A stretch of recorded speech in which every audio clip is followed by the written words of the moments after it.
शिवसेना उद्धव बाळासाहेब ठाकरे पक्षाचे माजी खासदार विनायक राऊत अडचणीमध्ये सापडलेत। विनायक राऊत तसंच त्यांचा मुलगा नगरसेवक गीतेश राऊत यांच्यावर कौटुंबिक हिंसाचाराचा गुन्हा दाखल झालाय।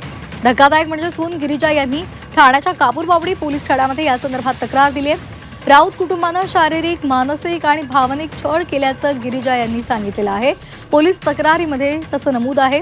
राऊत कुटुंबासोबत फिरोज बाबा आणि काझी बाबा विरोधात गुन्हा दाखल झालेला आहे। दरम्यान विनायक राऊतांनी हे सगळे आरोप फेटाळून लावलेत। 2022 मधल्या घटनेची तक्रार 2026 मध्ये का केली असा सवाल त्यांनी उपस्थित केलाय। गिरिजानं दरमहा 5 लाख रुपये घर आणि गाडी मागितलेली होती असा दावा सुद्धा त्यांनी केलाय।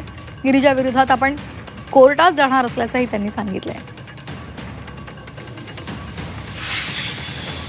आमचे वकील आणि त्यांच्या वकिलांनी ह्यामध्ये तडजोड करावी DV मध्ये यासाठी काही बैठका घेतल्या होत्या।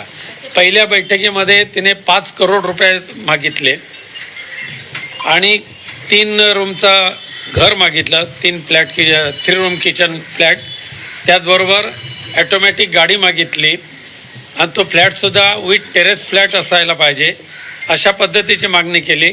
दरमहा 2 लाख रुपये त्याशिवाय खर्चाला मिळाले पाहिजे अशी मागणी केली होती। 7 वर्ष तिथे होते। माझ्याकडे बरेच मौके होते जिथे मी त्यांच्याकडनं पैसे उकळू शकत होते किंवा काही त्यांच्या गोष्टींवर माझा हक्क दाखवू शकत होते, पण मी त्याच्यात कधीही नव्हते आणि माझ्या सिंपल अपेक्षा होत्या माझ्या नवऱ्याबरोबर माझा सुखी संसार आणि माझ्या घरच्यांबरोबर आनंदाने नांदणं। ते त्यांनी न देता इतर गोष्टीत मला भरीस पाडून मला वेगवेगळ्या तऱ्हेने छळून माझं अपमानित असं घाणेरडं आयुष्य त्यांनी माझं केलं।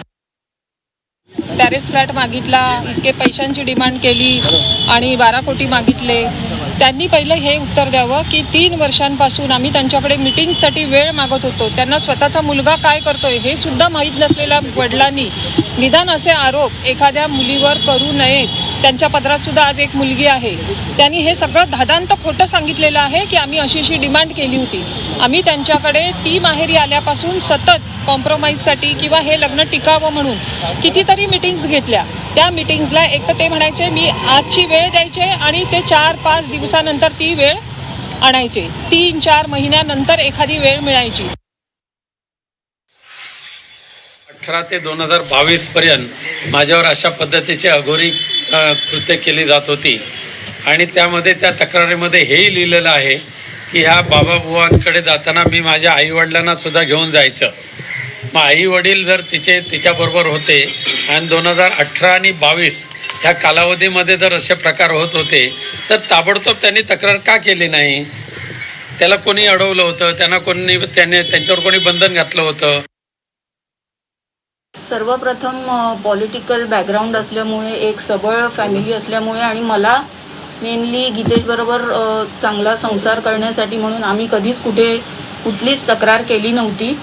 या आशेवर सगळं सहन करत गेले की आज ना उद्या परिस्थिती बदलेल आणि सगळे आनंदाने राहू, पण असं काही घडलं नाही।